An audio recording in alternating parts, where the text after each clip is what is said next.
Another group of solids, polymers and plastics, also very important in our society.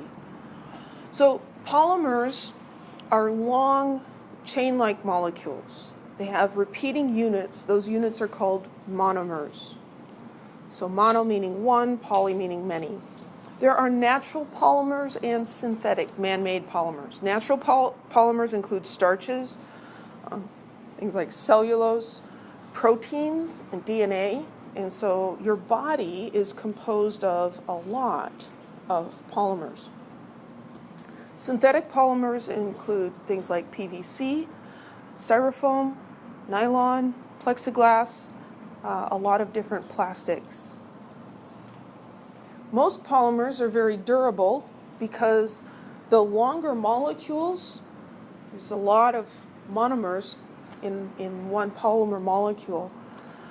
Those longer molecules are going to have stronger intermolecular forces. So a longer molecule is going to have more surface area where it could be attracted to a neighboring molecule. So they're going to have higher melting and boiling points than the monomers that they're made up of. In order to break or tear the polymer, you either have to break covalent bonds or you have to overcome the intermolecular forces. Now, polymers being durable is great in some ways. Like here we've got our acetone wash bottle, and these bottles are made out of plastic and they're going to last for a really long time. But then you also have the disposable drinking water bottles that you use and throw away, and then what happens to that plastic? If it isn't recycled, it goes into the landfill and it's very durable. It's going to stay there for a really long time.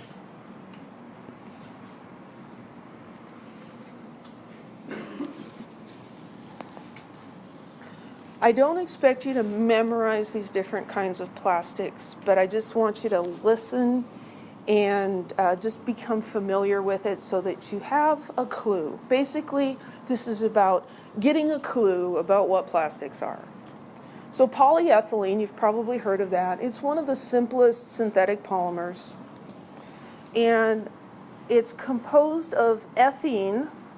So we have two carbons here. That's where we get the eth prefix.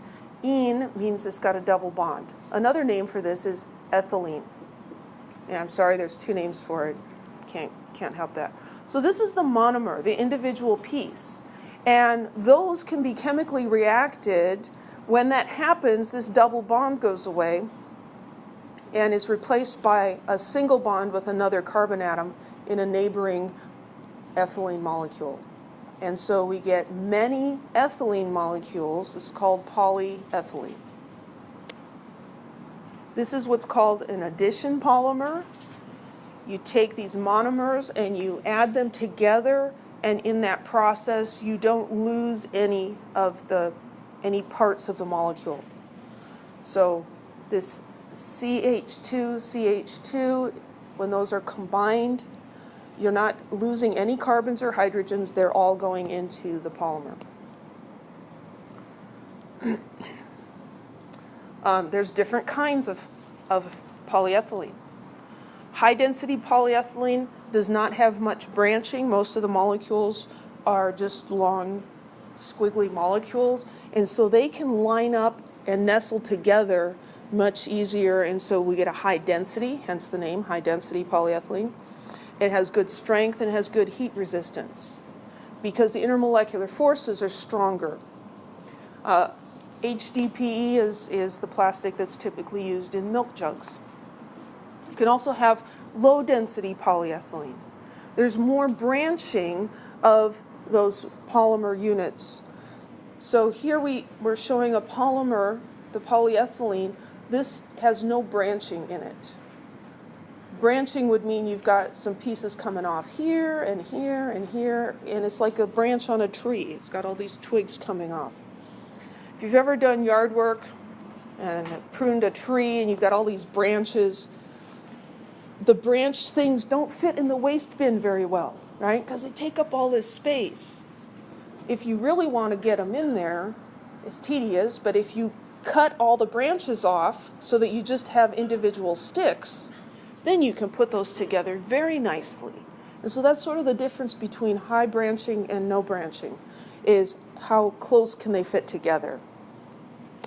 So low density polyethylene would be like those branches. You just cut the big branch off and you get this big old thing and it takes up a lot of space. It's low density. Doesn't have as strong intermolecular forces, and so the strength is less and the heat resistance is less. And so this is the plastic that's used in the plastic bags that California recently said you can't give out for free anymore. Those disposable plastic bags, right? You can change the characteristics of polyethylene by adding stuff to it. And so these are called substituted polyethylenes. And so these have some extra things in them. Polyvinyl chloride, known as PVC, is composed of ethene monomers, but now a chlorine is on one of these carbons. So when this polymerizes, we end up with this long chain of carbons, and every other carbon has a chlorine on it instead of two hydrogens. So it's a little bit like a charm bracelet, and now we've got little chlorine charms hanging off. That's going to affect how those long molecules interact with each other. PVC is used in pipes, plumbing fixtures. If you've done yard work and installed a sprinkler system, those white pipes are PVC pipes, and they hold up pretty well underground. Copolymers are polymers that consist of two different kinds of monomers that are put together.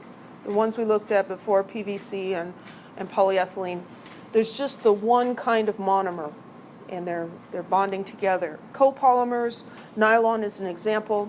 We've got two different monomers coming together. Two monomers come together, they form a dimer, and those dimers then polymerize to form the polymer. So for nylon, we've got hexamethylene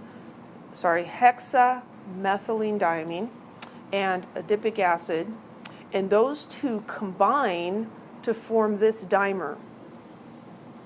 When that happens, two hydrogens and an oxygen are lost or eliminated from the product. So this is a condensation polymer. It eliminates either an atom or a small group of atoms during polymerization. In an addition polymer, you just put them together, none of the atoms are lost. So as this forms, water is given off.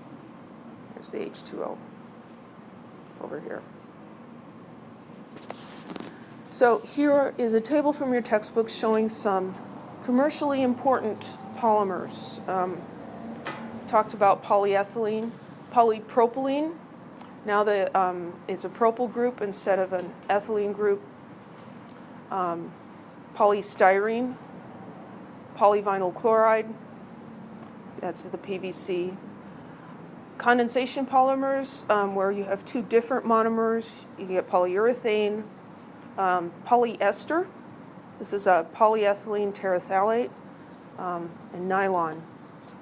And so those are useful in lots of different commercial products. Any questions?